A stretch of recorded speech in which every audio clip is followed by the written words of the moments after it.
My name is Sarah, and I'm married to Tom. We've been married for 2 years now. I really wanted to have kids by now, but it hasn't happened yet. I like my job, it makes me feel important, so I'm not in a rush to have kids. But Tom feels differently. He recently told me he's upset that we haven't had kids yet. How long until we have a baby? Please, hurry up, my mom can't wait, he said. I went to the hospital, but the doctors said nothing was wrong with me. If you want, we can get you checked up too, I suggested to Tom. You're saying it's my fault we can't have kids. It can't be me, Tom argued. How can you be so sure? Sometimes it's the men who have issues, I replied. I can't be the problem. Stop saying that, Tom insisted. Well, if neither of us has fertility problems, let's see it as a good thing and wait a bit longer, I suggested. Why are you going easy on yourself? My mom really wants to meet her grandkids soon, Tom kept insisting. Every time Tom sees his mom, she asks, is the baby here yet? He's still refusing to get checked at the hospital, even though it's causing issues. He's sure he's not the reason we can't have kids. I got another checkup because I was worried, but everything seemed fine. Tom doesn't get that we only have one chance each month to have a baby. He keeps asking, are you ready for a baby yet? I'm tired of him and Mom asking, are you ready for a baby yet? Mom said the same thing today. She wants to see her grandchild's face soon, I complained. Again, please let's hurry up. Mom really wants it, Tom urged. We can't rush this, I explained. Every time we talk, it feels like we end up in the same argument. We've been having fewer and fewer conversations lately. Maybe it's because we don't talk much, but it's causing a lot of problems like this, I reflected. Mom's on her way, Tom suddenly announced. Right now, I exclaimed. Why does it matter? If she's coming, let me know so I can prepare. You're talking too much, Tom snapped back. She has a message for you, he added. Is it about kids again? I sighed. I've had enough. I don't care anymore, Tom muttered. That's what I hear every time I see her. It's your fault we can't have kids, so you need to explain it to her, I said, feeling frustrated. Just then, my mother-in-law walked in as we were talking. I'm sorry to interrupt. Here, I brought this for you, she said, handing me something. What is it? I asked. You can check them out yourself. They're a belly band and a lucky charm, she explained. What's the belly band for? I asked. It's important to keep your stomach cool when trying to have a baby, so you should use it, she advised. But it's too hot to wear a fuzzy belly band in the summer, I objected. You're looking at it the wrong way. This room is too cold because of the air conditioning. It chills your stomach, she argued. And how does this amulet work? I asked. It's a lucky charm from a famous temple for kids. After praying there, I heard that a celebrity had a baby. It seemed to bring good luck. So I went there yesterday despite the distance, she explained. You didn't need to go that far, I said. Don't worry just because you're more relaxed about this. As I've said before, I really want to see my grandkids. I went to the hospital, and it's not me, I repeated. Tom was sitting away from us, acting like he wasn't involved. Why haven't you gotten pregnant yet? My mother-in-law suddenly asked me. I'm not sure why you're asking, I replied. Why don't you try another hospital for a second opinion? Maybe a specialized hospital? I'll help you find one, she suggested. You don't have to do that. I'm sure it's not Tom, so I can only think it's because of you, I responded. Tom hasn't been checked yet. How can you be so sure he's not infertile? My mother-in-law asked. Because Tom, who seemed like he wasn't paying attention, interrupted the conversation. Mom, don't say things that aren't necessary, he advised. Sorry, my mother-in-law stopped talking suddenly. I think a package will be delivered by courier tomorrow, so please accept it, she said.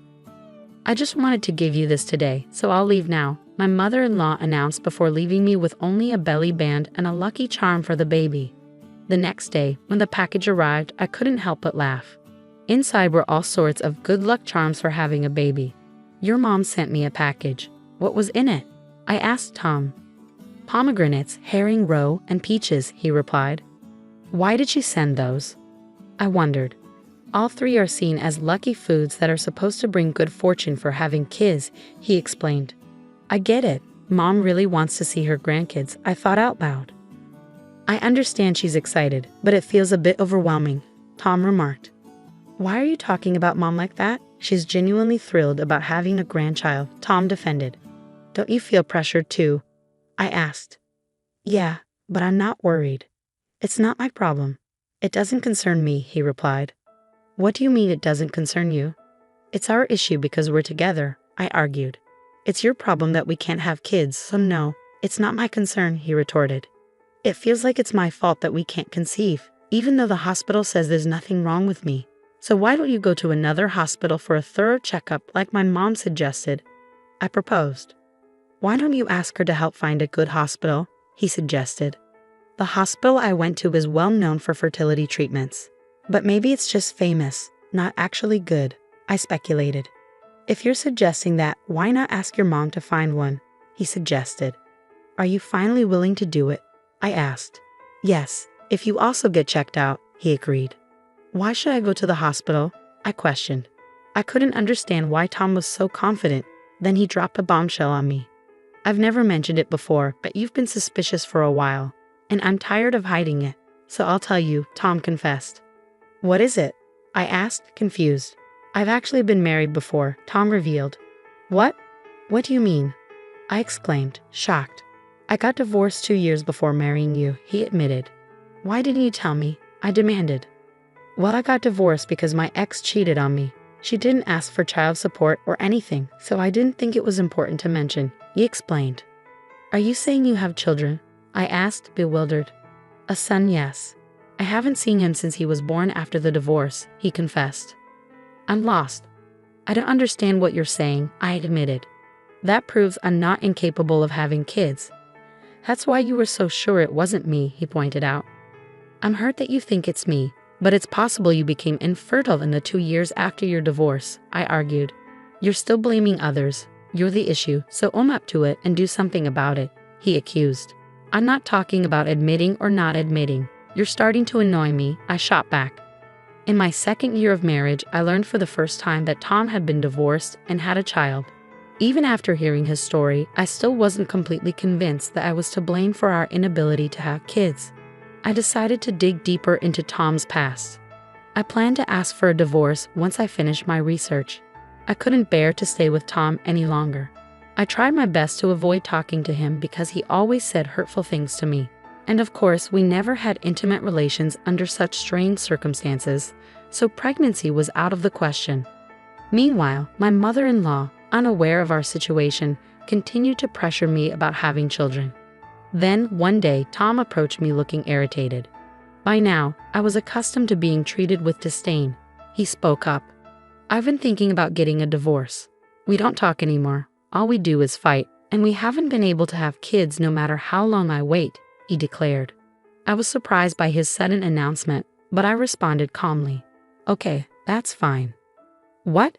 Tom was puzzled by my response. He must have expected me to object. Here are the divorce papers. I've filled out all the necessary information already, he stated. What? Why are they already filled out? I asked, shocked. I filled them out so I could end things whenever I wanted. Do you want a divorce? He asked. Yes, I replied, only partly joking. I'm not joking. Do you really want this? He pressed. You said it yourself, I reminded him. I didn't think it would come to this. Did you expect me to beg you not to go through with it? He questioned. Well, we hardly talk anymore, so I thought maybe this was a chance for us to talk and fix things, I explained.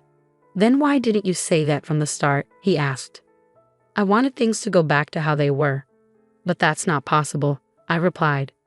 I'll divorce you right now if that's what you want, he offered. That's not what I want, I admitted. Despite Tom's offer for a divorce, he continued to complain. Our conversations went on, even though it seemed pointless. Then my mother-in-law arrived, right on time. What's going on? She asked. I went out with some friends and got you some gifts, she said, handing me another charm. I visited a different shrine known for childbirth, so I got you this. I've been praying there, and I'm sure it'll bring you good luck this time. We don't need this anymore, I declared. My mother-in-law's face lit up at my words, but I could tell she had misunderstood something. I had a feeling things were about to get complicated again. Well, does this mean you no longer need it? She asked eagerly. Finally, I guess it's because of all my efforts. I'm so relieved, she exclaimed. That's partly right. We need to go back to show our gratitude, she suggested. We? I asked. My mother-in-law stood before me, looking happy. Tom stood beside me, silent, avoiding eye contact. I knew my next words would disappoint my mother-in-law. What is it exactly? Please don't tell me you're about to say what I think you're going to say, she urged. We've decided to get a divorce, I announced. What? Divorce? I thought you were expecting a baby, she replied, shocked. We were just talking about it. Is this a sudden decision? She pressed. Not really. I've been thinking about it for a while, I explained. Are you leaving because you can't have kids? She speculated. No, that's not why I'm divorcing him, I clarified. Well, if you can't get pregnant, maybe it's better for him to divorce you and marry someone else, she suggested.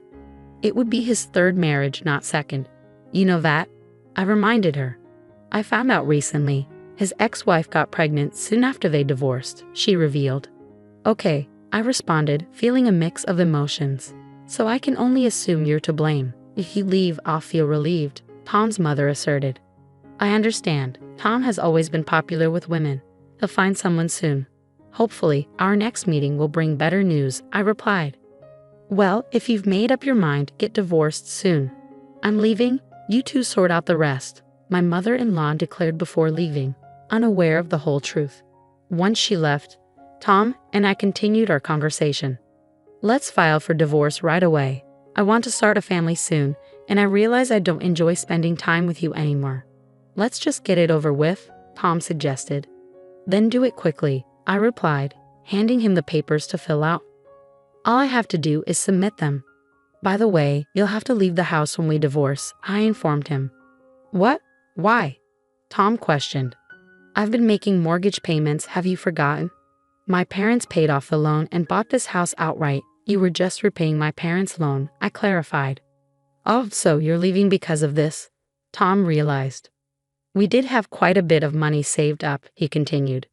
I don't have any money saved, but didn't you say you had around 10 million? I reminded him. That's the money I saved before we got married, so it's not included in the property division, he explained. Right, I confirmed. Well, it doesn't matter. You're starting a new chapter, he remarked. Yes, and I'm also going to sue you and your mother for emotional distress, I declared. What? Why? Tom asked, surprised. For all the hurtful things you've said to me, treating me like I'm defective, I explained. But it's true, Tom argued. Do you really think I'm the reason we couldn't conceive? I challenged. It's obvious. I have a biological child, Tom insisted. That's when I revealed everything to Tom, shocking him. It turns out your child from your ex-wife might not be yours, I revealed. What are you talking about? Tom asked, bewildered. I got curious about Tom's past after learning about his previous marriage, so I decided to look for clues in his house. Eventually, I found a picture, I explained. Tom tends to hold onto old memories, and I found a few tucked away in a drawer in his work desk, I continued. I looked up his ex-wife's name on social media and found her profile right away.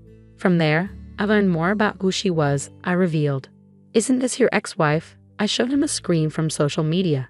Tom looked surprised, but I wasn't shocked. Is the child in this picture really yours? I asked him. Tom seemed puzzled. I continued with my story. This child clearly looks foreign.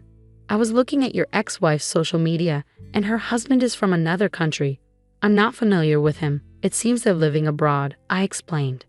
I divorced my ex-wife quickly because she cheated on me, but before the divorce, she got pregnant and claimed it was our child. I'm pretty sure it was his child, Tom admitted. Really? I asked. In any case, you don't have any biological children, I pointed out. Could I be the reason you can't conceive? Tom wondered. That's likely. I went to another hospital, and my body was fine. I'm going to get checked out too, I replied. Will you drop the divorce and go through treatment with me if I'm the reason you haven't been able to conceive? Tom asked. Why would I do that? I've already filled out the divorce papers. I'll file them tomorrow, I replied. Don't say that. I still care about you, Tom confessed. You don't enjoy being around me, do you? You'll find someone new soon, just as your mother predicted, I remarked. Let's discuss it again, Tom suggested. I'm filing for divorce tomorrow, and I want you to pack your things and leave this week, I insisted. Oh no, Tom muttered. You wanted a divorce, didn't you? I reminded him. I'll talk to my lawyer about alimony. He'll hear from us. The next day, I filed for divorce. Tom moved out reluctantly back to his parents' place.